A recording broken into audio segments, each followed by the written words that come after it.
Hello everyone. In this video, we are going to discuss about construction of the CMOS inverter.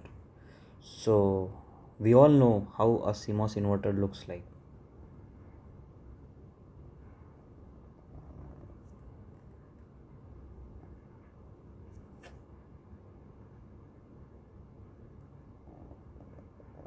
So upper one is the PMOS and lower one is the Nmos.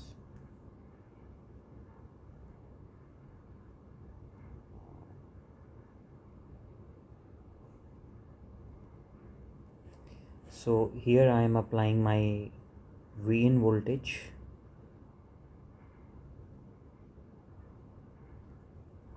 and here I am applying my V output, which is my V naught. Okay, let me write it properly.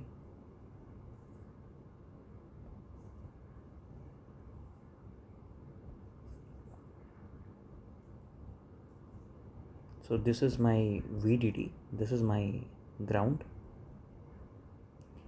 Okay, this is my V output, this is my V in, and we all know this is my PMOS, this is my Nmos, and we can connect a capacitor here, which is known as load capacitor. Okay, so this is a basic CMOS construction.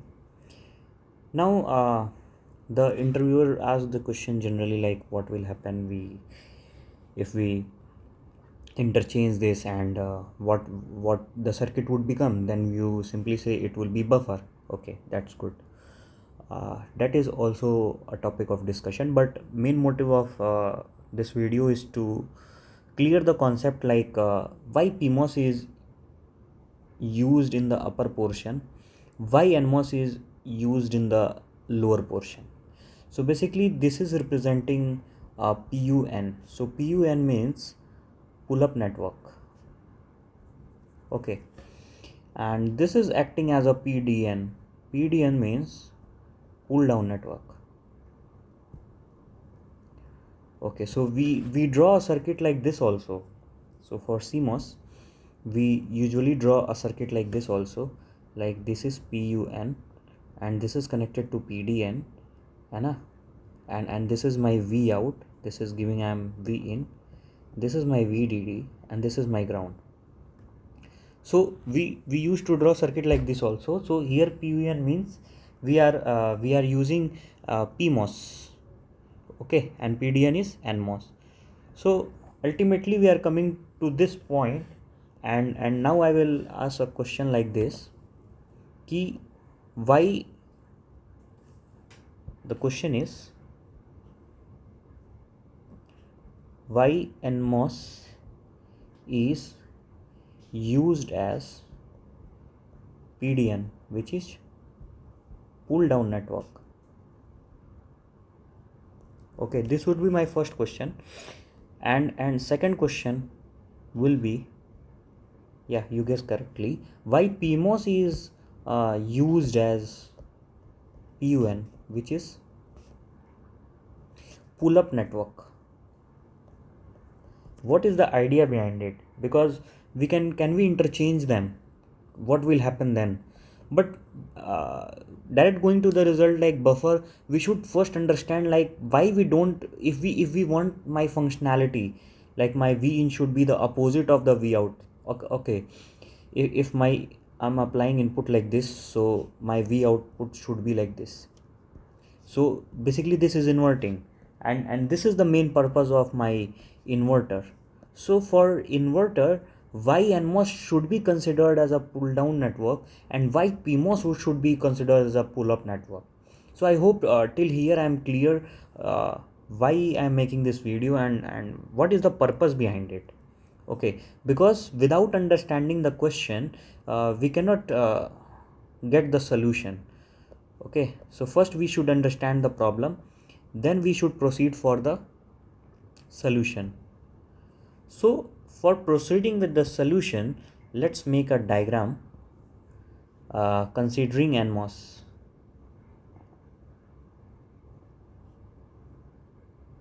So this is my NMOS. Okay, This is my Nmos, and first let's discuss why Nmos is good discharging of the load capacitor. So I think I should use normal pen. Okay. So there is a load capacitor, which I have mentioned. So we will take a reference of this one. Okay. We will take a reference of this one, which is a load capacitor, and then we will understand how this load capacitor is uh, can be used. Okay, can be used to understand the concept of this NMOS using as a pull down or pull shove. So let's suppose I am having a NMOS and it is connected with the capacitor, and this capacitor is a load capacitor basically. Okay, so this capacitor is a load capacitor. Okay, and my NMOS is discharging it. So let's understand how NMOS is discharging this. So we will see the cases of discharging and charging. So for discharging, tell me what should be the voltage of this Vc minus 0, because this is t. If this is written, that means we are considering for t less than 0. Okay, and if I write like this 0 plus, so it is just time greater than 0.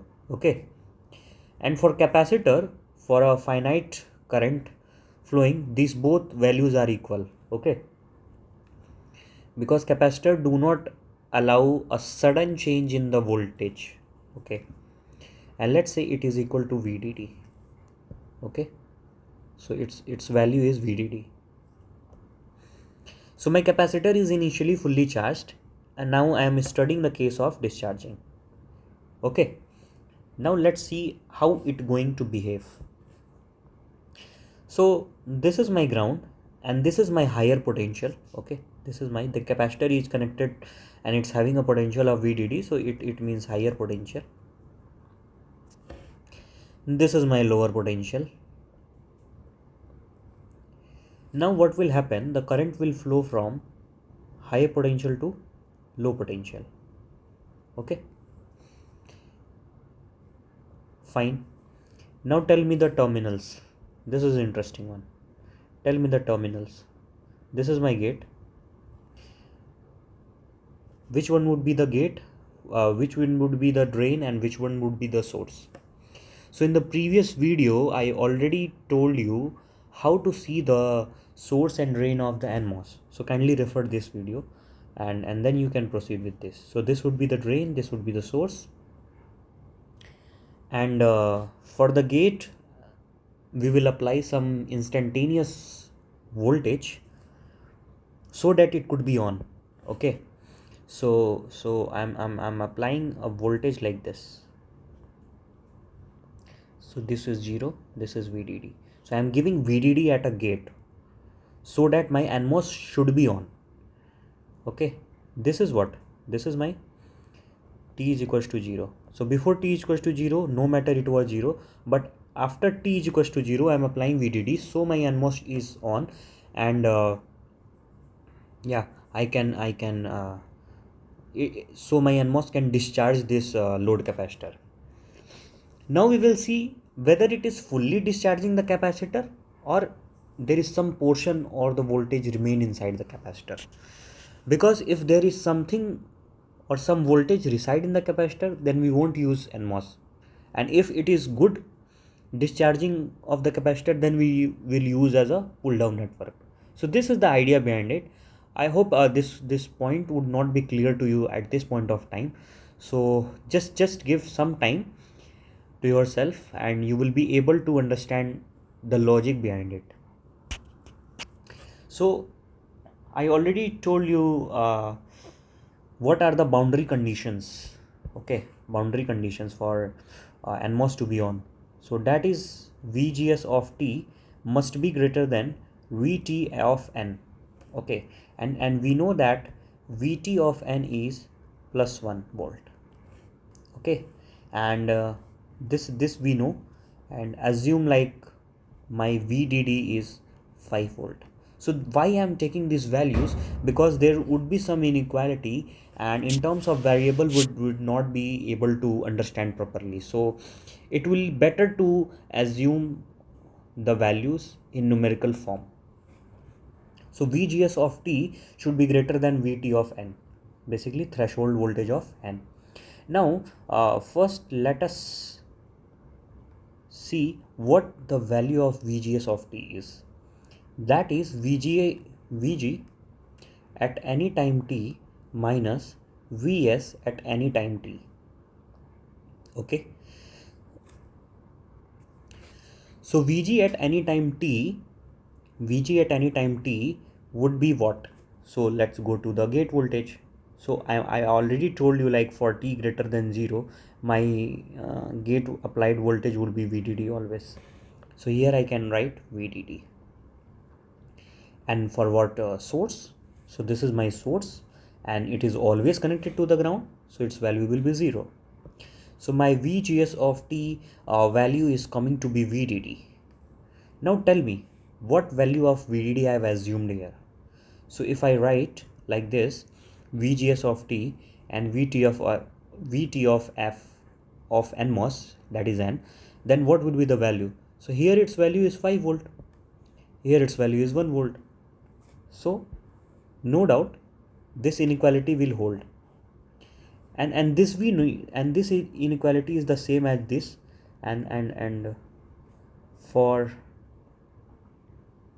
Nmos to not be in cutoff. Okay, so this is the condition for Nmos to not be in cutoff, because if Nmos will be in cutoff, then my this circuit will be open. Okay, and my Nmos will be off. So I wanted like my Nmos is on, and my Nmos is on forever for T greater than 0. At any point of T, which is positive value, my Nmos is on. So what will happen? All the voltage, okay, all the voltage from here will get discharged through this path to the ground. Okay, using this Nmos. So there is no problem in discharging. There is no problem. So what we can conclude is,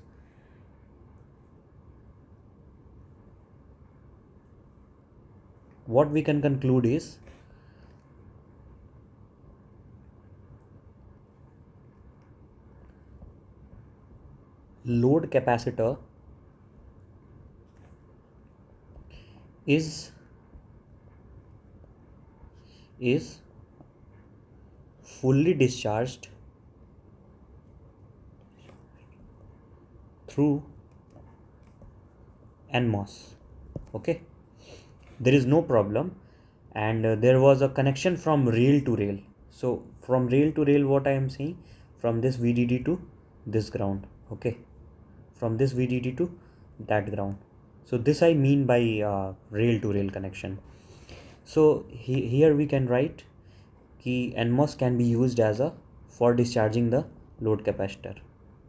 So Nmos is used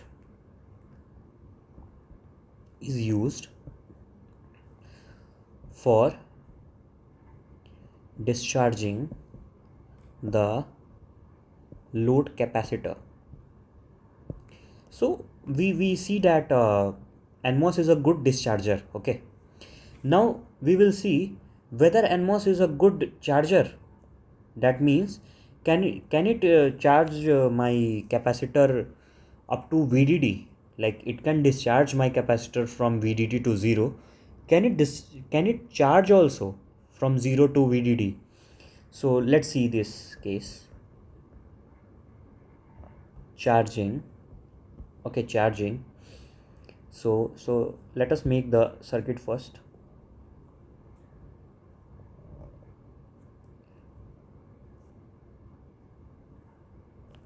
So this is my Nmos, and I wanted to charge my capacitor.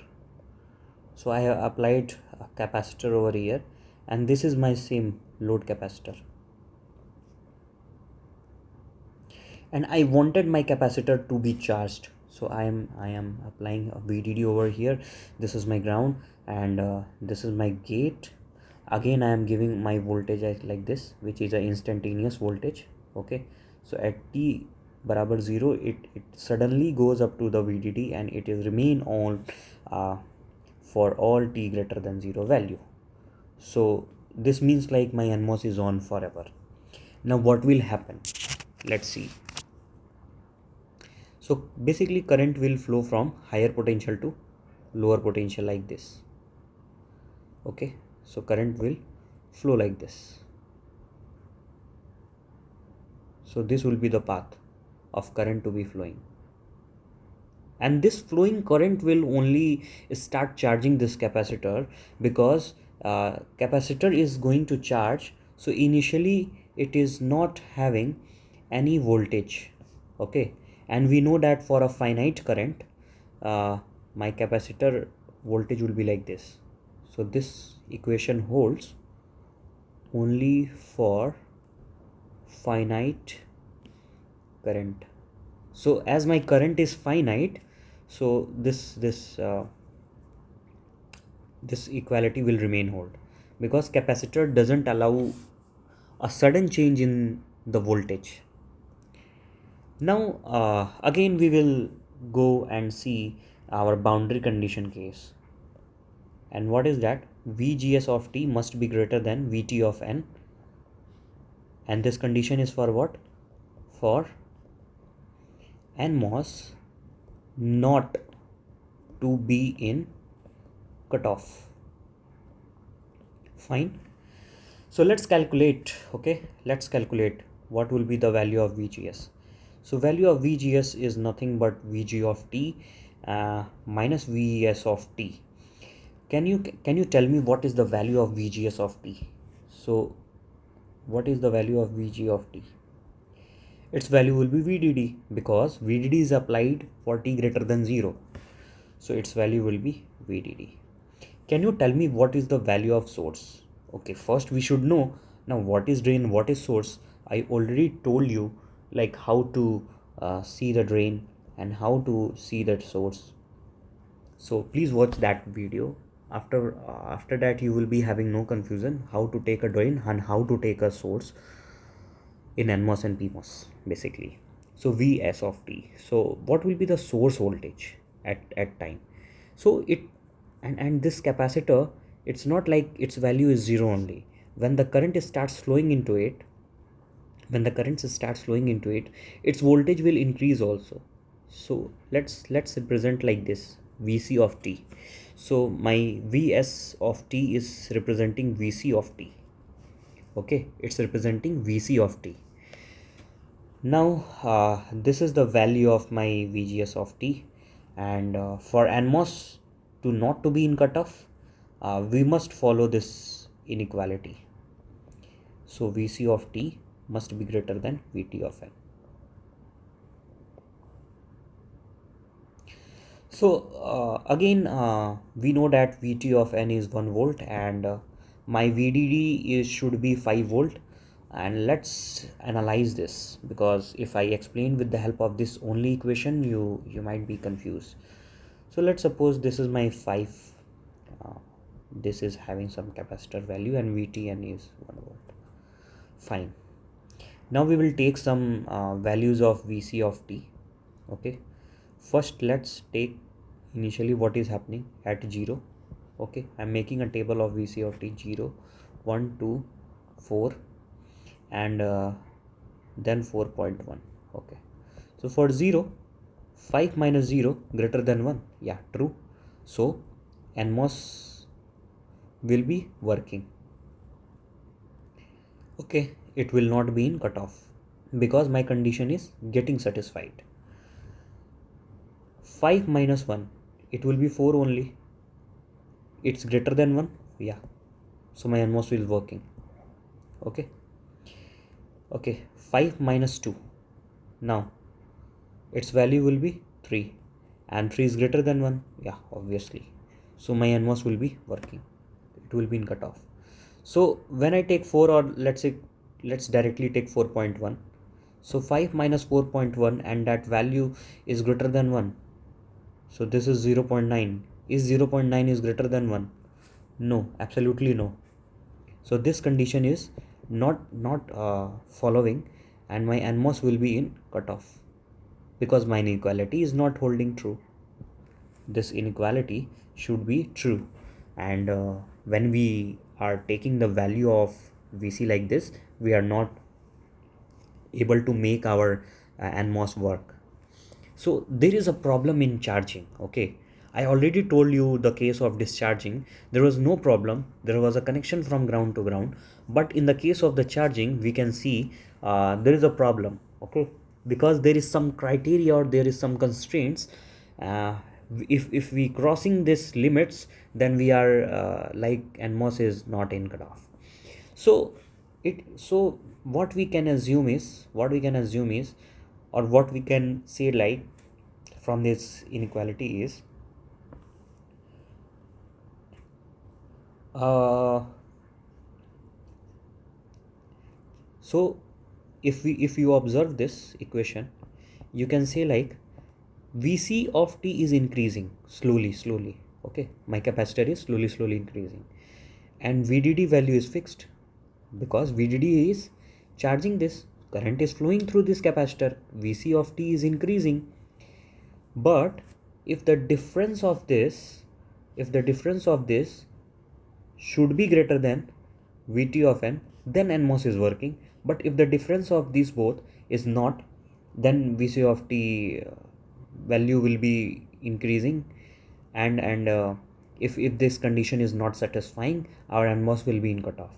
So what we can write is, Vc of t must be less than VDD minus Vt. Okay, so this means up to this voltage,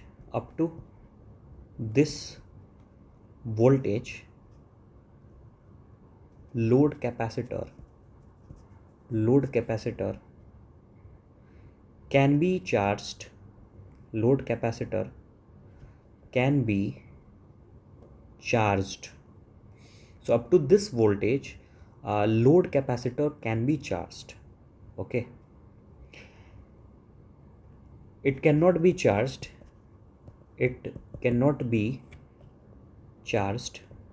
fully, that is VDD.